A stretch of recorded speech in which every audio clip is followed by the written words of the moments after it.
Housewife है, सब जानती है। आप कुछ ढूंढ रहे हैं? कुछ चाहिए आपको? टेलीफोन नंबर की डायरी नहीं मिल रही है, मैं पता नहीं कहाँ रख दी। किसका नंबर चाहिए आपको? सोना की दादी। लेकिन क्यों? उनके हालचाल पूछने के लिए। उनसे हमारा संबंध नहीं है तो क्या हुआ? कम से कम उनका हालचाल तो पूछ सकते हैं दादी को फोन करके। लेकिन बाबूजी, मुझे बहुत डर लग रहा है, अगर वो इसी तरह बार बार भावुक होकर अपने गुजरे हुए कल को याद करते जाएंगे तो अपने दर्द से कैसे उभर पाएंगे? तुम ठीक कह रही हो चित्रासी बेटा। मुन्ना को पिछली बातें भुलाकर केवल अपने भविष्य के बारे में सोचना हो। तुम चिंता मत करो, मैं अभी मुन्ना से बात करता हूं। इस घर में सोना ही है जो सबसे पहले वकील को लेकर आई थी तलाक के लिए, और फिर बिना कुछ बताए हुए वो ये घर छोड़कर चली गई। कितनी जिम्मेदार है ये तो साफ दिख रहा है। सच्चाई तो ये है मुन्ना कि उसे तुम्हारे जज्बातों की कोई परवाह नहीं थी और ना ही कभी होगी। इसलिए जितनी जल्दी हो सके इस सच्चाई को समझो, अपने भविष्य के बारे में सोचो और आगे बढ़ो। समय भी इशारा कर रहा है, उसे समझो। चित्रासी को अपनी धर्मपत्नी के रूप में स्वीकार करो।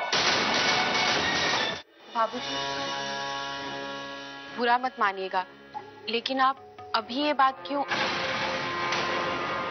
कौन सी बात हमें कब करनी है यह हम अच्छी तरह से जानते हैं। तुम खामोश रहो। मुन्ना, जब तुमने हमसे कहा था कि सोना तुम्हारी पत्नी, तुम चित्रासी को नहीं अपना सकते हो, तो हमने तुम्हारी बात का मान रखा था। और जब सोना तुम्हारी जिंदगी से चली गई है तो हम चित्रासी की जिंदगी को यूं बर्बाद नहीं होने। सुने ना जी, आप ही समझाइए, आपका क्या कहना है इस बारे में? अगर मैं गलत हूं तो मुझे बोलिए। भाई साहब, आप अपनी जगह बिल्कुल सही हैं। बाबूजी, हमें इस बारे में सोचने समझने के लिए और वक्त चाहिए। तुम्हें जितना वक्त चाहिए तुम ले लो, लेकिन आखिर में हमें तुम्हारा जवाब हाँ में चाहिए। कम से कम हमारी खातिर तुम इतना तो कर सकते हो। माँ, मुझे तो यकीन नहीं हो रहा कि सब कुछ इतनी आसानी से हो गया। अरे बेटा चित्रासी, क्या हुआ? हमने बाहर तुम्हारी चीख सुनी, हम तो घबरा ही गए। वो सब ठीक तो है ना? ये एक फावड़ा तो है, इससे डर क्यों रही है तुम?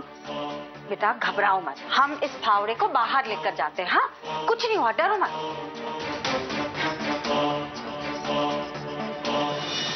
ये देखो, हम ले जा रहे हैं इसको।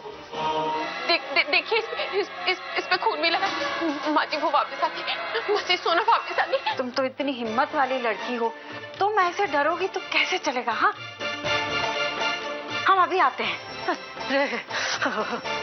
चित्रासी, आखिर बात क्या है? तुम दोनों के बीच में क्या बातें हो रही थी? मैंने तुमसे एक बात छिपाई। क्या? हम एक बहुत ही जानकार तांत्रिक बाबा को जानते हैं। इससे पहले सिद्धेश्वर जी अपने बेटों के साथ या फिर कन्हैया ऑफिस से वापस आए, हमें ये सिद्धि का काम पूरा कर लेना है।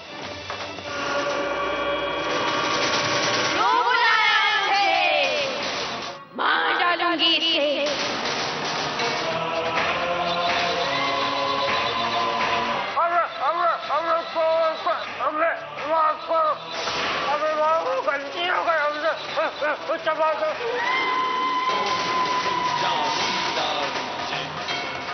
ये पहली और आखिरी चेतावनी है, जल के भस्म हो जाएगा।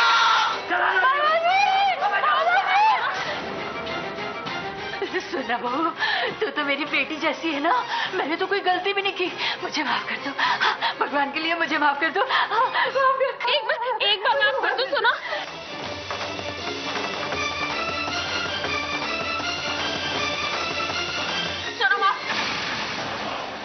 चलेगी माँ, चलेगी। सुनो, चलेगी।